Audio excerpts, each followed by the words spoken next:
power-ups.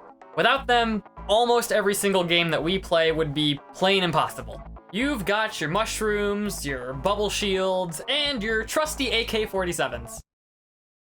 Now wait just a minute. That's right, while most platformers of this era decided to do a more family-friendly approach to upgrading their characters, the team in Ratchet & Clank decided to say, screw it, let's just figure out the most hardcore way to upgrade the space rodent that money can buy.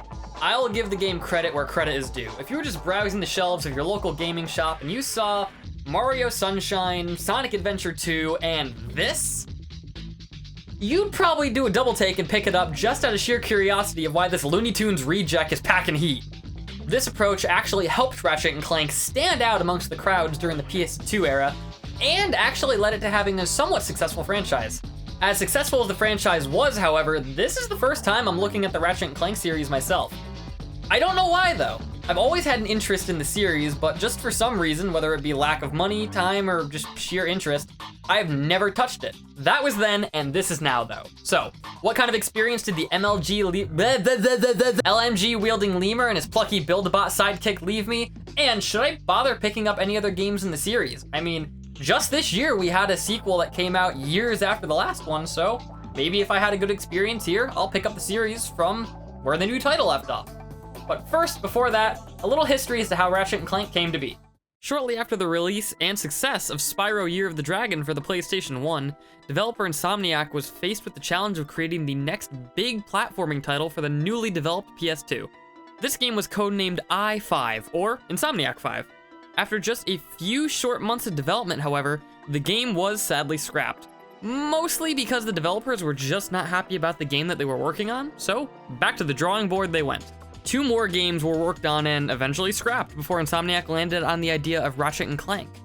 The first was a Legend of Zelda / Tomb Raider style game called Girl with a Stick, and the second title, called Monster Knight, didn't even make it past the prototype phase, so not really much to say about it. Not much is known about these titles other than what was mentioned during developer interviews, and just a few conceptual images that really give me heavy vibes from Disney's Treasure Planet.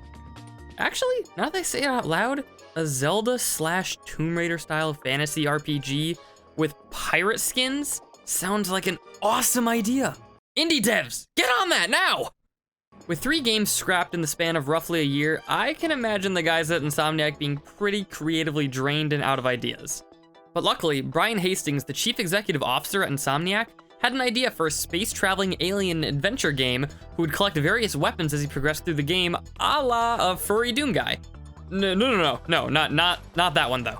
And just like that, the team was hooked, and after about a year of development, Ratchet & Clank was born on November 4th, 2002. Fun fact, Ratchet was actually going to be more lizard-like before eventually getting a more mammalian design that we have now. And Clank was originally intended to be more of a bumbling robot character in both gameplay and attitude, along the likes of C-3PO, but this was eventually changed to achieve more of a buddy cop dynamic between the two throughout the adventure. I personally am very glad this was changed. Let me tell you, I've played enough LEGO Star Wars and seen the prequels enough times to tell you that less C-3PO is better. Fun fact number 2, Ratchet & Clank almost went by the name Li-5, Li-5? Li-5? Li-5, but changed the name for what I can only presume would be branding reasons. When I say, Mom, I want to buy i5, it sounds less like I want a video game and more like I want a body modification or something by Apple. Well, whatever you call it, this game sold incredibly well, scored pretty good reviews all across the board, and even managed to earn itself 2 sequels, a few spin-offs, and even a reimagining because everyone's getting a reimagining nowadays. You get a reimagining! You get a reimagining! Everybody gets a reimagining! With all that background stuff out of the way, where does our intergalactic Michael Bay adventure really begin? We begin on a robot production factory where a reject robot named Clank escapes being scrapped and finds an escape pod where he proceeds to crash land on Veldin, home planet of Ratchet, a Lombax who dreams of leaving his home planet in hopes of fame and fortune. Don't we all, buddy? After chasing after the crash pod, the two meet up and Clank explains that he was designed specifically to stop the evil Chairman Drek, a Blargian business tycoon hell-bent on destroying countless planets in order to rebuild his dying homeworld for his race. Huh, must be an American. Ow! Oh yeah, I said it! Ooh, self-burn! Ooh, I don't feel good about that. Ooh. This takes our heroes to the galaxy's most famous hero, Captain Quark. in an attempt to get some professional help on this job. After a failed attempt at locating the hero, the two head to numerous planets throughout the game in an attempt of finding and enlisting the captain to aid their cause. Luckily, the duo come across a famous hoverboarder and his agent who have recently crash-landed on a nearby planet, and, after aiding up the washed-up celeb, he gifts our heroes with the newest in hoverboard technology, which is used to win a race on a distant water planet hosted by Quark, and earns our heroes a chance to finally meet up with the captain. The captain tells us that he needs to test our metal first and sends us to his hero test course on his home base that ends up being a trap that not only fooled both heroes, but honest to God, me as well.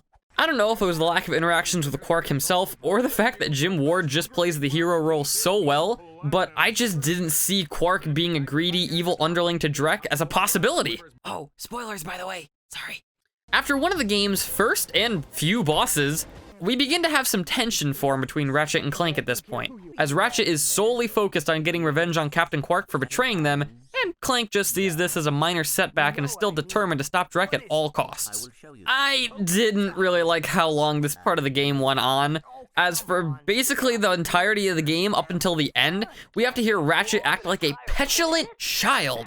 And it only takes the suffering of billions to make him finally want to do the right thing and save the galaxy, as opposed to just stopping Quark. Wow, what a dick!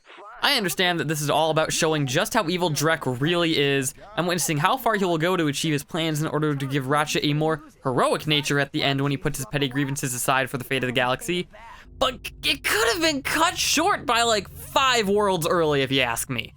Other than a few plot twists in the plot, like the previously mentioned plot twist with Captain Quark, the game's story is laid out pretty much from the first stage.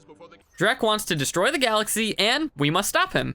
While it is a simple plot, it is in no way shallow, as throughout the game you collect infobots that unlock new worlds, provide missions, and help keep you updated on the story by showing Drek's plans progress, and his plots and schemes get more and more evil. That's not all those little infobots show, however, as they can provide the hero with commercials for local robot vendors, distress signals from crashing hoverboarders, and numerous other side quests that Ratchet and Clank can do to gain many optional or plot-important upgrades that can make your adventure a billion times easier.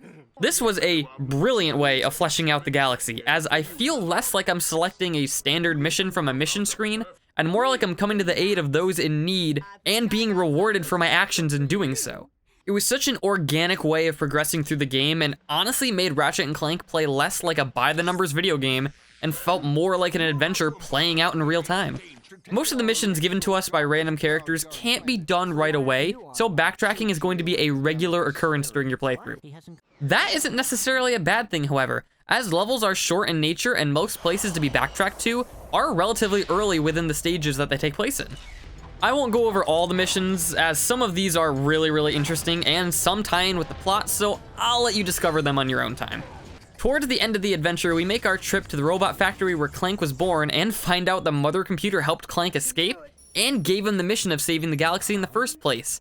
And this little moment right here, where the mother says she's proud of Clank whether he succeeds or not, actually made me emotional, which I did not expect from a game where you murder hordes of robots in space with lasers. Shortly after visiting the robot planet and gaining knowledge of Drek's final plans and location, we take the fight to him. But just before, we are stopped by Captain Quark one final time in an all-or-nothing Star Fox-style spaceship battle that was probably my favorite mission in the entire game. After getting the revenge Ratchet has been wanting for so long and watching the Captain fall to the planet's surface below, we make our way all the way back to Veldin, where Drek plans on destroying the planet and placing his old world in its remains. This fuels Ratchet's rage so much that he and Clank, with no hesitation, take on not only Drek's most intense set of troops yet, but also Drek's private mech ship, which packs a punch if you are not careful. After landing the final blow, you use the planet-destroying laser on Drek's forces and save the day, ending with this touching moment between the two heroes that tease at a sequel, which could be seen as a bit cocky, but it was well earned if you ask me. This game's story was honestly the biggest reason why I was able to sit and record the entire journey in just one sitting. I constantly wanted to put the game down, but after finding the next infobot and seeing the plans of Chairman Drek getting more and more evil, I just kept saying to myself, my god. Okay, after I save that planet, then I'll stop. Oh god, the game's over. Which, if you ask me, is the sign of a good villain and great writing. And speaking of the writing, oh my god, this is a fantastically written game. The comedy is on par with a Pixar or DreamWorks film, and I was genuinely pausing the game to giggle at almost every single infobot that I found. Seeing our heroes be mistaken for thugs trying to steal a ship, and then actually going along with the bad guy shtick before showing their true helpful nature was just funny to me, and not something that was very common in kids' mascot games at the time. Voice acting was top-notch throughout the entire game, with everybody on the cast hamming it up, no matter how big or small the role. Captain Quark was a true gem, however, sharing the voice actor behind the already hammy Chet You Betcha, and Doug Dimmadome, owner of the Dimsdale Dimmadome.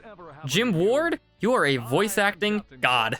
If you had to ask me what boiled down made this game as popular as it was though, honest to God, I would have to say it's the characters. Being a mix of funny, witty, and just absolutely voiced to perfection, it is no wonder why everybody fell in love with the characters the first time they played and make this series just as successful as it was. However, that doesn't necessarily mean that the game is good. A game can be funny and still play like utter ass. So does Ratchet & Clank fall under that umbrella?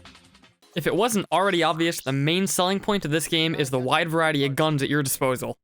While your arsenal starts out small, with Ratchet only having access to a wrench for melee and a bomb glove, he soon gains access to a flamethrower, blaster, mine gloves, and even a controllable missile launcher that destroys anything it hits. I'm talking troops, monsters, tanks, bosses, you name it.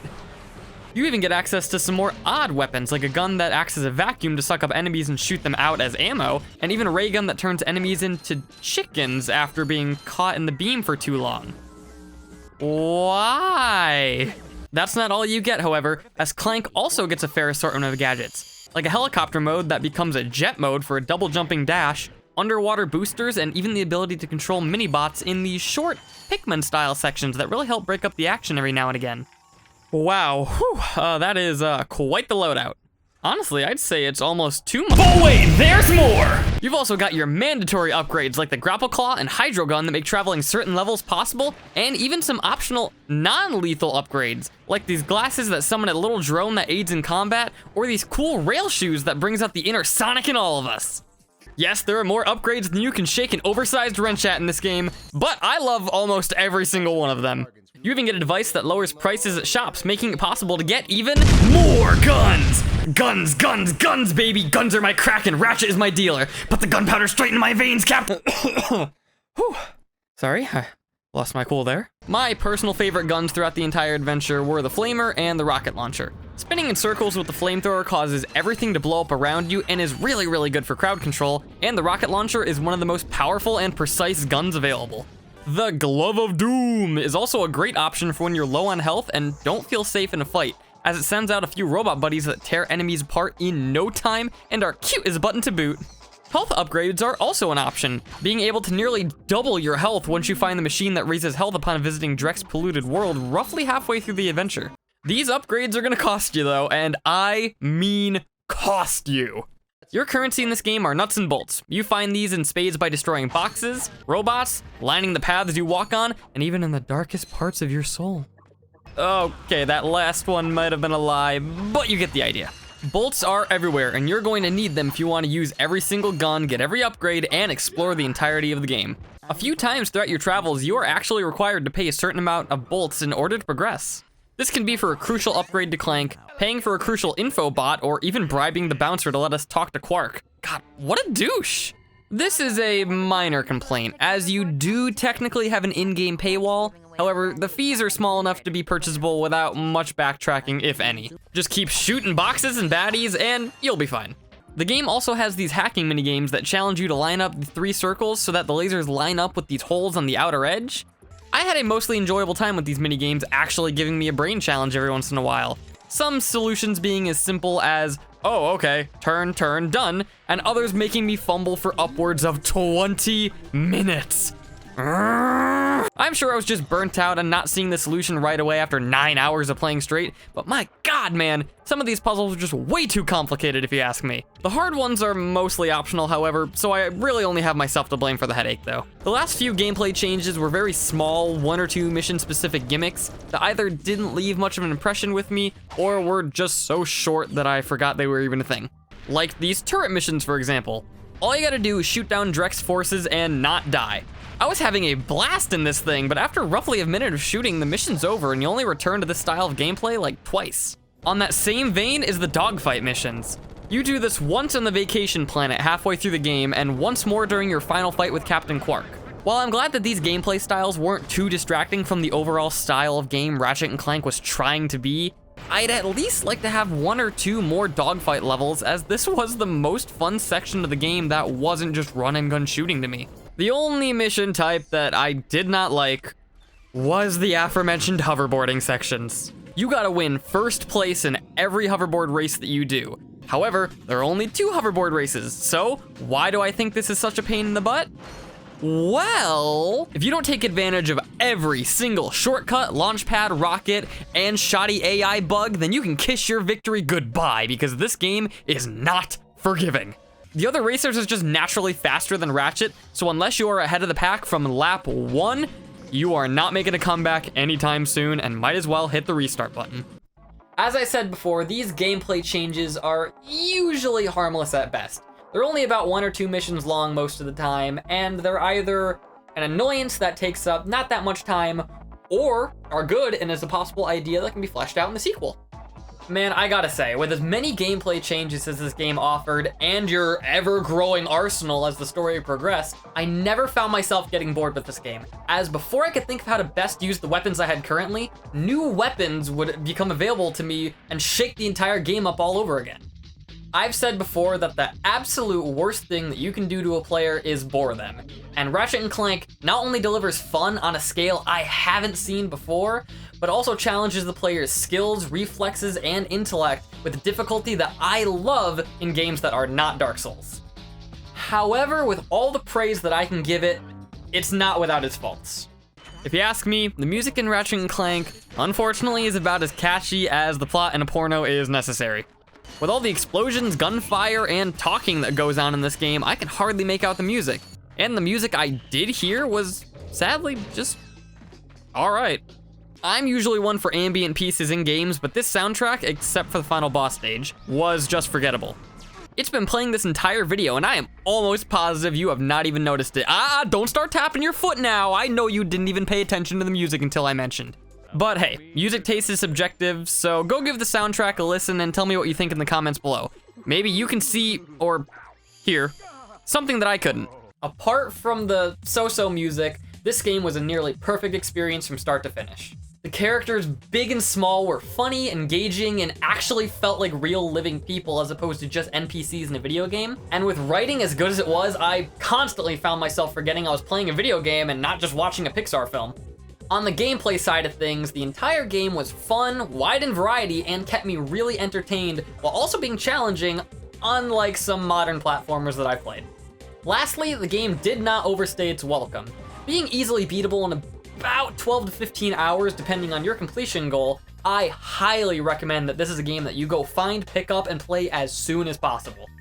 There's the PS2 version, the PS3 Trilogy Bundle, the PS4 Remake, and probably a version you can install in your smart fridge. So go out, grab a copy, and thank me when you're done with it. I have a feeling we're going to be taking a look at Ratchet & Clank again fairly soon, but that's for a later date, as we still have a few more platformers to get through on this marathon, and next time we're going to be taking a look at Jak and Daxter for the PS2. This is a series that I have some history with, but it's more with the edgier sequel than the original itself. So this will be yet another first time playthrough for me. But that is then, this is now. Thank you all so much for watching. I will see you all next time.